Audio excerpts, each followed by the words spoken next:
les jours, 13h, 13h30, Move Express. Et aujourd'hui, journée de la francophonie, journée de la langue française. Sonia, dans Mode d'emploi, tu vas nous parler de l'importance justement de maîtriser la langue française quand on cherche du boulot et même après. Et oui, et pour vous en convaincre, j'ai fait appel à Aurore Ponsonnet qui est formatrice en orthographe. Plus je fais attention à l'orthographe, mieux je me fais comprendre de mon interlocuteur. Je suis plus claire, le message passe mieux et l'image que j'envoie est 1000 fois meilleure parce que quelqu'un qui n'a pas une bonne orthographe donne l'image de quelqu'un qui soit n'est pas intelligent, et ça malheureusement, et aussi on pense qu'ils ne sont pas sérieux. Voilà, ça donne cette image-là. Et on peut être un très bon professionnel, on peut être super performant dans son métier.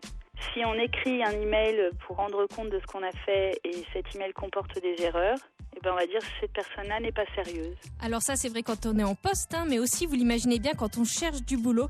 Aurore en veut pour preuve une thèse de Christelle Marton-Lacroux. Elle explique par exemple que même avec une bonne expérience professionnelle, un dossier qui comporte des fautes d'orthographe a 3 fois plus de chances d'être rejeté qu'un dossier sans faute.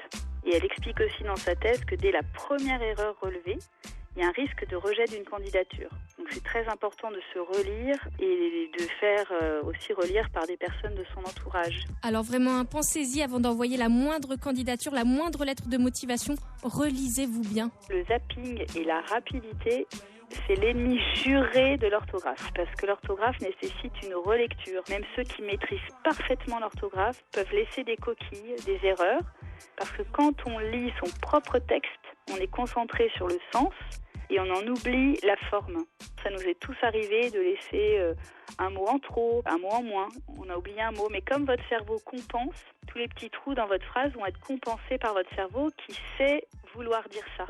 Donc il faut prendre le temps. Moi je conseille souvent, quand on a 10 emails à envoyer dans la journée ou même plus, on peut commencer un email, l'écrire entièrement pour avoir le fond, le laisser reposer, passer à un autre document et ensuite, quelques minutes après, une fois qu'on est passé à l'autre document, on revient sur le premier et là on relit à tête reposée et comme on était sur le sens d'un autre document, et bien là les erreurs nous sautent aux yeux.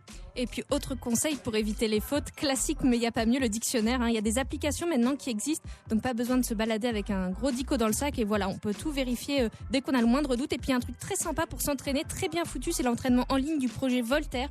Je vais vous mettre bien sûr des liens sur move.fr, aussi des vidéos sympas, parce que non, ce n'est pas forcément chiant l'orthographe du tout. On lit pour connaître l'histoire, évidemment, on lit le fond, mais parfois, se pencher sur la forme, ça peut être un très bon entraînement à l'orthographe. Par exemple, pendant 5 minutes, je regarde un seul paragraphe, mais je me concentre sur ce paragraphe, j'observe les mots, je regarde comment ils sont liés les uns aux autres. En observant, je comprends les liens. Je dis, tiens, ce mot-là, il a un S, tiens, ce mot-là, il s'écrit comme ça. Et donc, on éveille son intérêt pour l'orthographe en lisant. Voilà, donc il faut bien lire toujours et vraiment super important pour que vous puissiez écrire des textes sans faute. Ce serait quand même bête de passer à côté d'un boulot à cause d'une lettre de motivation écrite trop rapidement. Absolument, et pleine de fautes, et évidemment, on l'a dit encore une fois, c'est rédhibitoire. Hein. Vraiment, s'il y a plein de fautes d'orthographe, forcément, ça fait gage de pas sérieux alors que vous l'êtes certainement. Donc voilà, faites bien attention, en tout cas, des conseils en plus pour s'entraîner, pour s'améliorer en orthographe, ça se passe sur move.fr. Merci à toi, Sonia. De rien.